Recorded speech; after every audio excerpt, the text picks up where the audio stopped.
Hello, everyone, and welcome to Level Up Your English with that Kathleen Elise.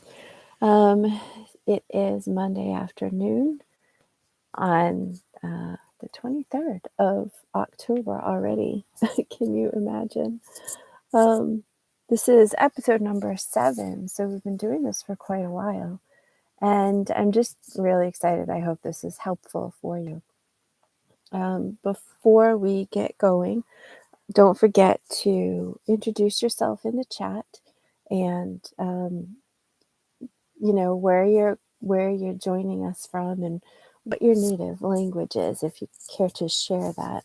And the reason I ask you to share that is not only can we all see where we're coming from and how big the world is and also how small the world is, and we can get to know that, there are other people in our area who are here for the same reason, but also it helps me to know how to help you, because each language has its own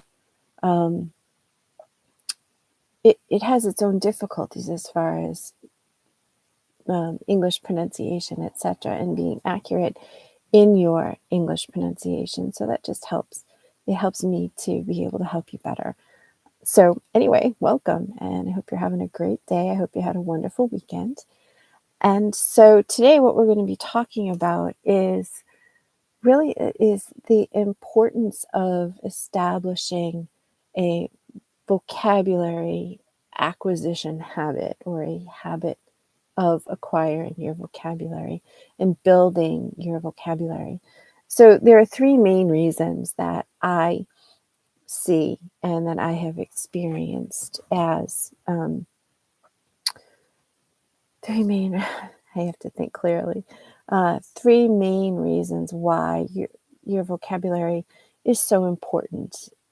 So the first one is that the more words you have, then, the more words you have at your disposal, then the more clearly and the more accurately you can communicate in whatever language you're studying. English happens to be particularly useful because of the fact that English is a language that was developed through the influence of many languages. And so oftentimes, through usage, we just kept these new words that kept coming into our language. And so each word has a different outlook or a different viewpoint of this, potentially the same topic. So this is why we have the concept of nuance in our language. We don't have to gather as much information about what's going on and what's being communicated from the context, from the situation in which, you're communicating, because we have so many more words available to say similar things about the same situation or the same idea or what have you. So the more words you have at your disposal, the more clearly and effectively and fluently you can communicate in an English speaking situation. So, and what the way I like to see it is, think of your vocabulary as a bank that you can go into, and you have your own vault in this bank, and it's bigger than a safety deposit box. It's not just a safety deposit box. It's your entire vault, and this whole bank is just for you. And you make deposits of words into this bank, and they go into this vault. And every time you add a word, you increase the value, the wealth that you have at your disposal. Now, the wonderful thing about this bank is that you can take out words, you can withdraw the words to use in your communications, but the value, it doesn't diminish. Just because you're using a word doesn't mean it's gone forever. The opposite is true in this case. When you use your words, they actually increase your value. They increase in value to you. Actually, they increase your value because you have more to say. You can say it more intelligently, more completely, more effectively. So every time you use these words in your vocabulary bank, you are increasing your wealth. And this is a permanent thing. It doesn't, the value of in your vocabulary bank, the value to you, the wealth that you are accumulating never diminishes unless you refuse to use them. Okay, so this is a case with your vocabulary bank. The more you use it, the more value it holds for you, the greater your wealth that you possess. All right, so if you think of your words that way, if you think of expanding your vocabulary in those terms, then that's going to help you when it comes time to learning new words and remembering them. It gives you more of a reason to remember them because you're building your wealth and you're increasing your own value in the English speaking world. So yeah, and one of the suggestions I made in the midnight live that we had this morning is to okay, let me give you some examples of tips that I use to help make the vocabulary acquisition not it's people think, oh, I have to build my vocabulary well, I have to sit down with my dictionary and read it cover to cover and remember everything. No, that's not the way to do it. It's a way to do it, but it's not the most effective way to to increase your vocabulary in a way where you'll remember it, where the words will stick and they will have meaning to you. Yes, you can do that. And for some people, that does work. For most of my students, I haven't seen that to be effective for them. So there's a challenge I have at the end. So, but anyway, so one of the ways I like to do is when I'm studying, again, you all know I'm studying Korean. When I'm studying, I pull out my book. I got a special, I picked out a special notebook that I like, got a special pen. Oh, and just a little tip, if you guys have leather notebooks, I just wrap a sturdy piece of plastic around this little flap here. So when you pull your pen in and out, it protects the leather anyway. um, but anyway, so I take out my book and I write down my words. And once I get familiar with the word for, word and what was this? Oh, this was the word, the pronunciation, and the notes, the definition. Once I get used to what those words are, I start writing those in the language that I'm studying. So you write down your word, your pronunciation, and the definition. So you do this for a little while. But as you'll notice, I didn't get very far in before it just became a lot of work for me. So I have to switch it up. And I'm sorry. You all know my naturally curly hair never does what I want it to do. And so sometimes I can't help but notice my incredibly bad hair day. So anyway, a lot of times this is great. This is great for me when I'm studying, okay? But so that I have a place to collect these new words that I need to look up and learn and, learn how to write and things like that. So this is super handy for that. The thing I don't like about this, and the reason I get, I don't want to say bored, but I get annoyed with it easily, is that I can't organize it the way I would like. Okay. So you might want to put together a spreadsheet, where you can effectively do the same thing here, but where you can then break it out and sort it into different categories. So you could, take this block, you can sort it alphabetically, or you can create a new page with words for a specific topic, or words you need in the office, things like that. So a spreadsheet might be fabulous. And actually, I don't know why I haven't done that yet. So guess what I'll be working on this weekend.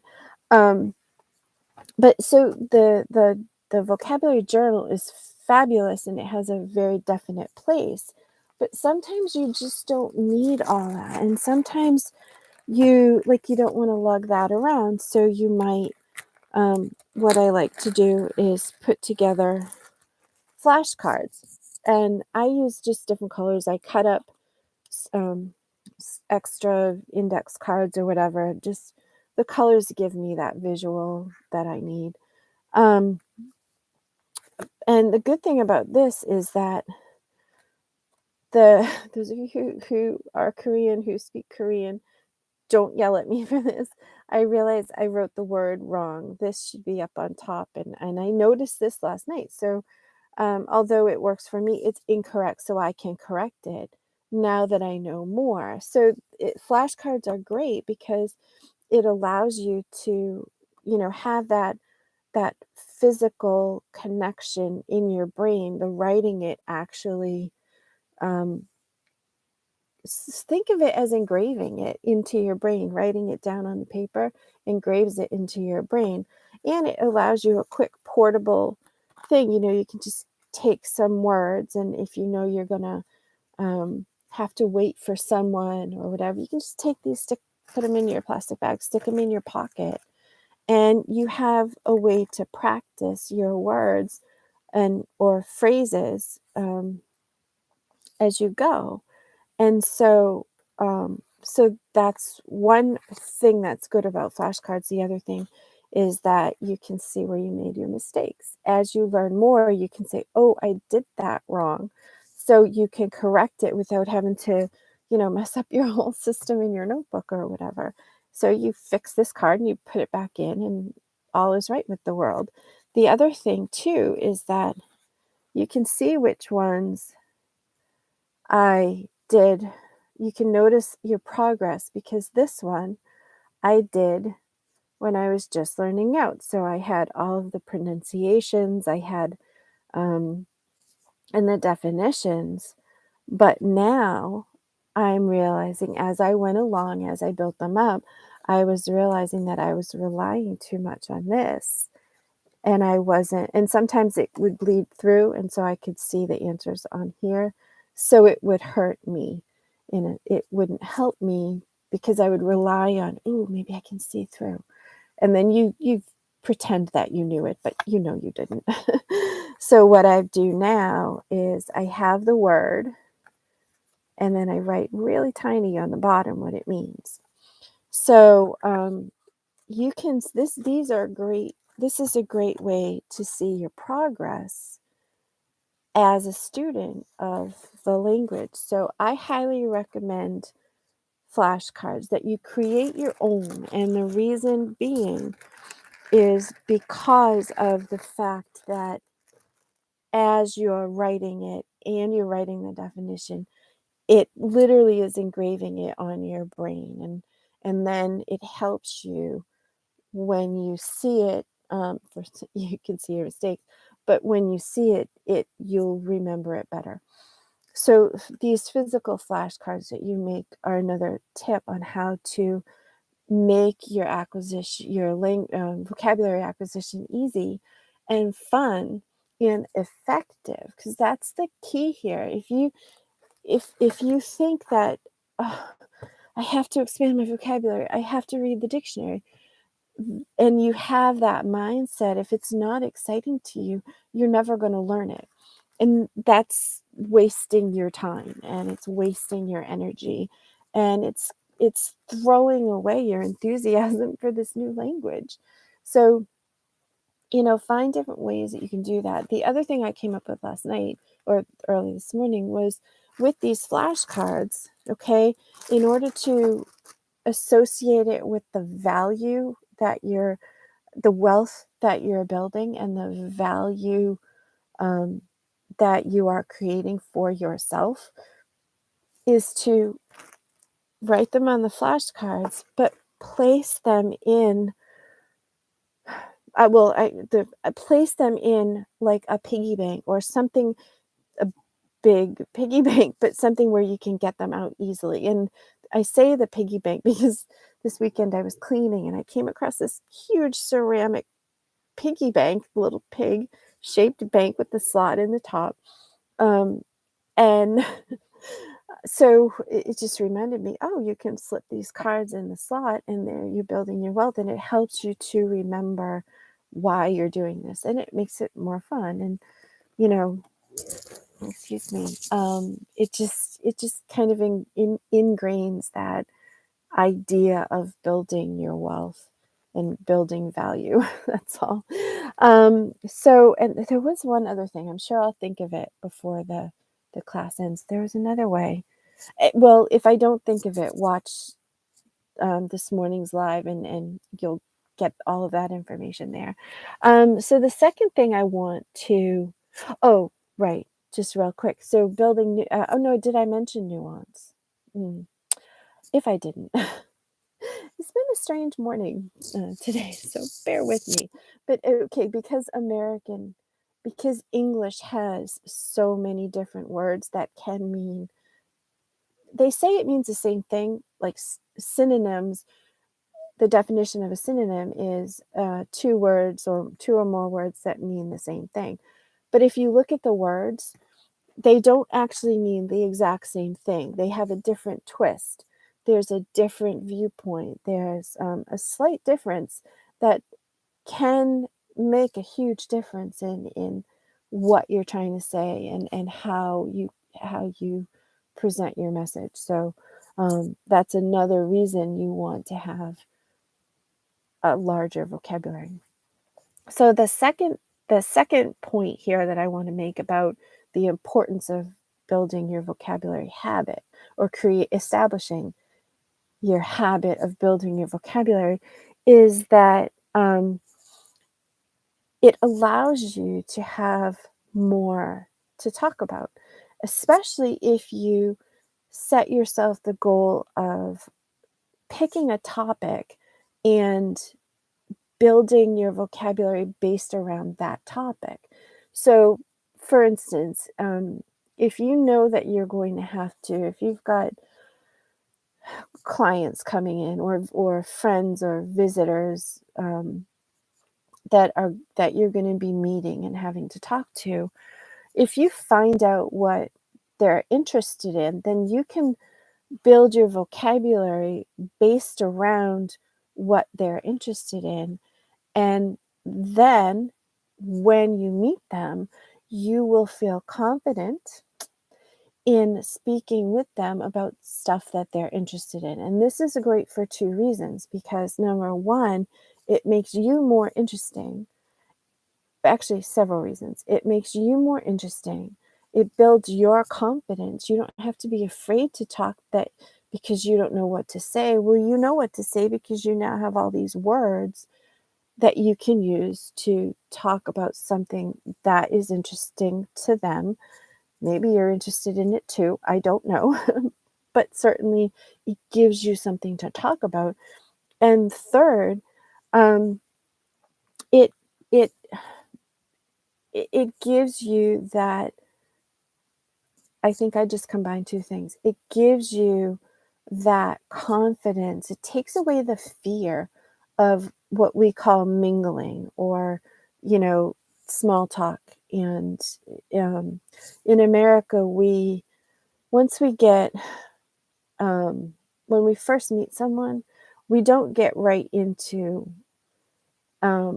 really personal stuff. We use what we call small talk. You talk about the weather. You talk about, oh, do you have any children? Family. You talk about surface type things that allow you to connect without divulging deep, dark secrets, or, spilling everything about you to this perfect stranger. because we value our privacy in many, many ways. We seem to be a culture of contradiction, but in many, many ways, we don't like to get too personal until we know you and until we feel comfortable around you and comfortable sharing certain things. So this helps you with the concept of small talk. So your culture might not have that, and so you might not want to go to events or meet new people because you don't know how to do it. You don't know how to have small talk. Well, developing words based around specific topics. Americans like to talk about sports. Baseball and American football are huge, basketball, things like that. You can't go wrong talking about those, at least having an understanding. So brush up, add vocabulary, add an understanding of the sport of American football. That way, when you read up on the rules or whatever, you can ask questions and say, I don't understand why they do this, using the terminology, using your vocabulary, and then you can have it explained to you. There's your topic. There's something you can talk about that fits the small talk need, but also makes you an interesting person and lets the person that you're speaking with, the English speaking person that you're in a conversation with, know that you care about them because you care about a topic that's important to them. So that's huge. That is going to help you out. Building your vocabulary by topic is going to absolutely ease so many burdens and give you so much confidence um, in speaking in English and in dealing with situations where you're uncomfortable. So I highly suggest that. And then the third thing I want to talk about is, I'm sorry, my notes are a little too far away. The third thing I want to talk about is that having a habit of connecting with English words on a daily basis. Weekly is helpful. Any consistent contact is definitely helpful. But if you're serious about becoming fluent, then a daily contact is just so important. Again, particularly with English, because there's so much to know. And there's so much to absorb that doing it in these tiny daily increments makes it so you don't even realize that you're studying, that you're learning. And studying doesn't have to be taking your textbook and taking out your notebooks and diligently reading and taking notes. No, studying is making flashcards. Studying is reading a book. Read books from, whatever topic, whatever type of book you like. If you like mysteries, read mysteries. If you like, love stories or suspense stories, whatever it is you like to read that. Find a book in English. And a great resource is when you look online, look for the phrase graded English readings. So there, and by graded, GRADED, I mean that the readings are targeted to specific levels of fluency. Okay. So first look for the ones at your level, and then look for ones, once you're comfortable with that, go higher. Go that one step beyond or two steps beyond where you think you're comfortable and challenge yourself. Reach higher when it comes to, you know, your vocabulary and actually all of your stuff. Reach higher, set the bar higher for you. And I mentioned this earlier this morning, is that when I first started teaching, I heard this quote, and I have no idea who said it, but that students, and I think it was based on research, that students will reach the lowest bar you set for them. And if you're not clear what that idiom means, to set the bar high or low, it refers to the sport of high jumping. So you have your pole, resting on, or your bar resting on these two poles, and you run along and you have to jump over the bar at whatever height. And the goal is to see who can jump the highest. It's supposed to be a test of skill or ability. But what many people do when it comes to learning is they only go to a certain level. They let their fear get in the way. And I have to help a lot of my students with this. They set their bar lower than they're actually capable of. And so they know they can always jump over that bar, and they can always be successful, and they can always feel successful. The problem is that you never get any better. You never challenge yourself, and so you're never really fluent. Okay? So set that bar higher for yourself. If you know you're at a certain level and you're comfortable here, is the instant you get comfortable there, move the bar up, raise it up, and try to jump over that. Get yourself practice, practice, practice till you can jump over that. And then as soon as you're comfortable with that level, raise it higher. Sometimes raise it higher before you're even comfortable. Okay? Challenge yourself. Don't settle for less than you deserve. Okay? Because number one, you'll never become fluent. You might become proficient. You might be able to hold a conversation, but you'll never be fluent. And if you're not fluent in the language, you're missing out on so much. And if your dream that we've talked about in the past, why are you studying English to begin with? You're studying it because for a reason. You have a goal in mind. And if you set your bar too low, if you never progress, how can you reach your goal? You can't. Okay, so remember why you're doing this and set the bar higher, challenge yourself, okay? So let me give you some tips on how to make building your vocabulary relatively painless, okay? Excuse me, my itchy nose. So definitely read. Read anything you can get your hands on. Read the cereal box. Read, like I said, novels. Read, so that would be fiction. Read nonfiction things. Read the newspaper. Read magazines. And there's also things like comic books and graphic novels. And I read children's books in whatever language I'm trying to learn, because the children's books are geared for a certain level. Plus, they get you familiar with the fairy tales and the stories that children are told. So that's all cultural, that's societal. There's your social English. So definitely read children's stories. And so many of the children's stories out there have so many lessons that we can learn as adults. They're not just for kids. There's also, what was the other thing?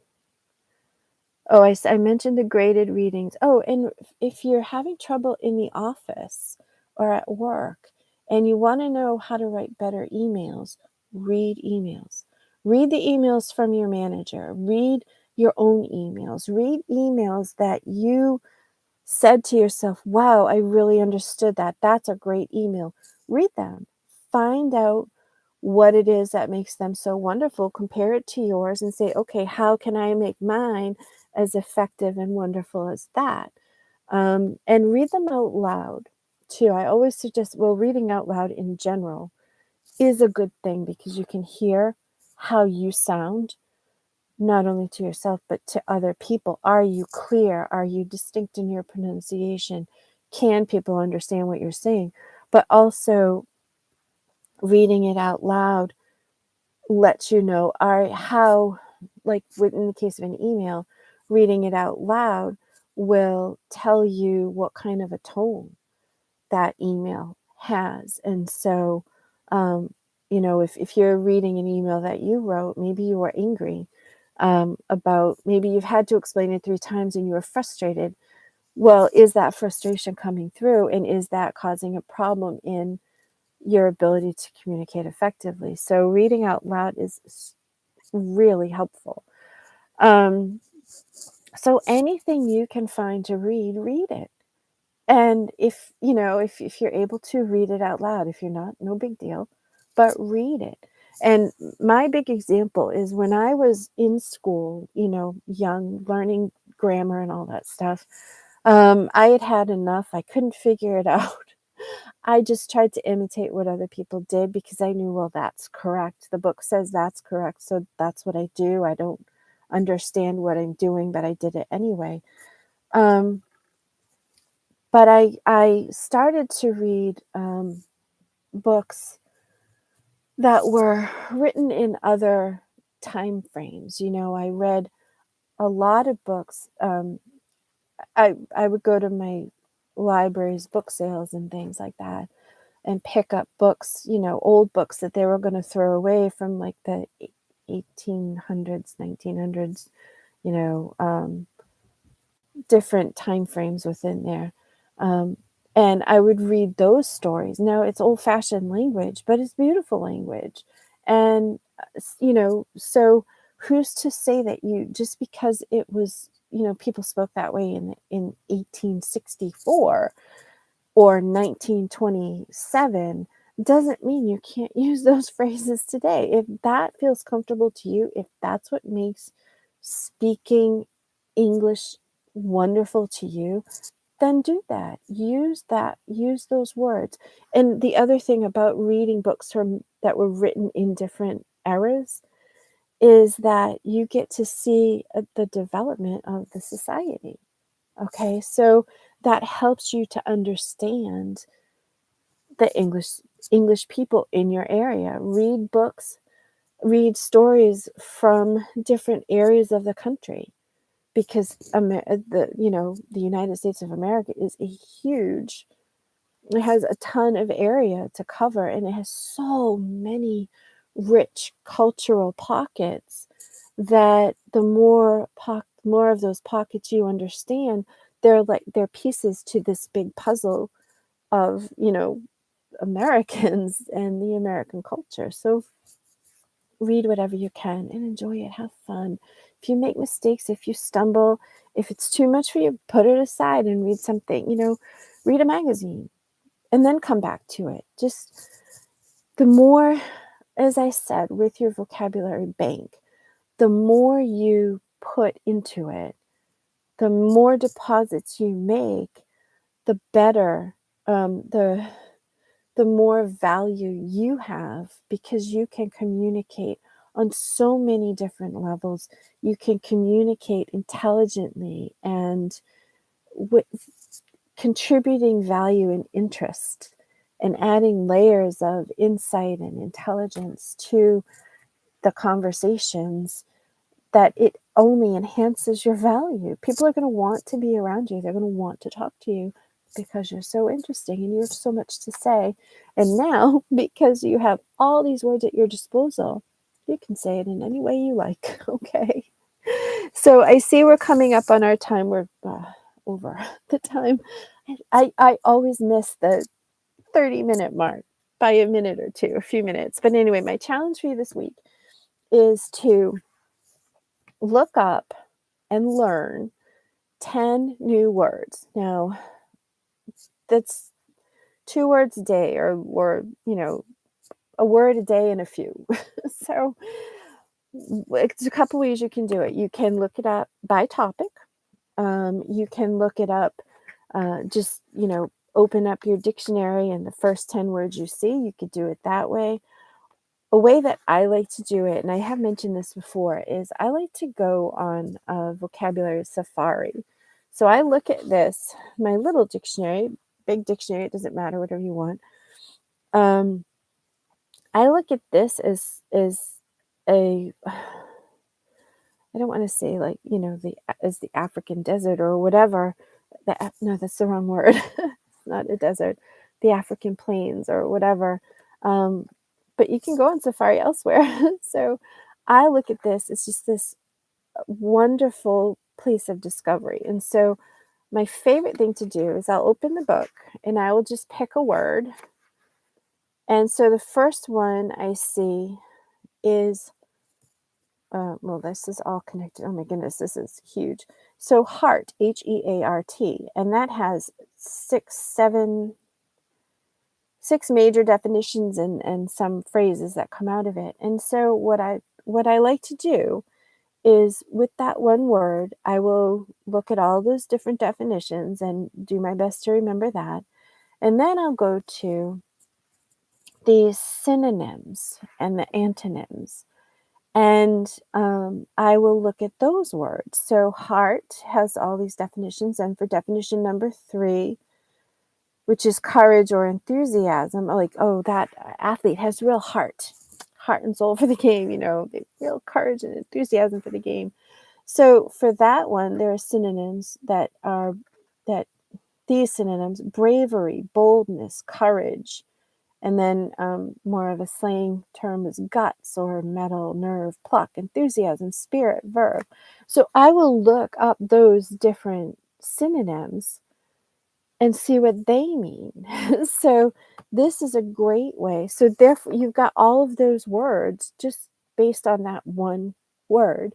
So that's a simple way to do it.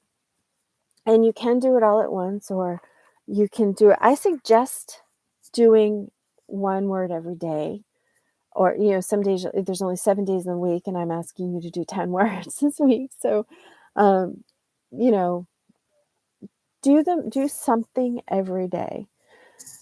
And I say 10 because everybody's got a busy schedule. You can't sit down and do 10 words a day. So if you know you have 10 words a week, that's easy to manage, okay? You can look the words up if you're commuting, if you're sitting on the bus on the way home, or the commuter train or whatever, you can look it up on your phone. So it's easy to manage, but just do it, 10 words. And then what I want you to do is in the comments, I want you to write your favorite word that you learned this week and tell me why you liked it. Why did you choose that word as your favorite? Did you like the way it sounds? Does it look pretty, or is it an elegant word? Is it does it really suit your need, or whatever the reason, tell me. Okay. I did go longer. So if you want these to go longer, please let me know. You all know that I literally, actually, for a fact, can talk about this subject all day long. I love my language. I love sharing my language. I love sharing tidbits about my culture. So if you want it to go longer, please let me know. But again, I'm trying to keep them short to allow you to fit it in during your lunchtime or during your commute, so it doesn't have to take away from your life that you're trying to live and build here. Okay, so anyway, I will cut it off now. And don't forget your assignment. Put it in the comments, okay? And again, ask me any questions you have, all right? So I hope you have a wonderful week, and we'll definitely see you back next Monday, okay? All right, you have a great day. Bye-bye.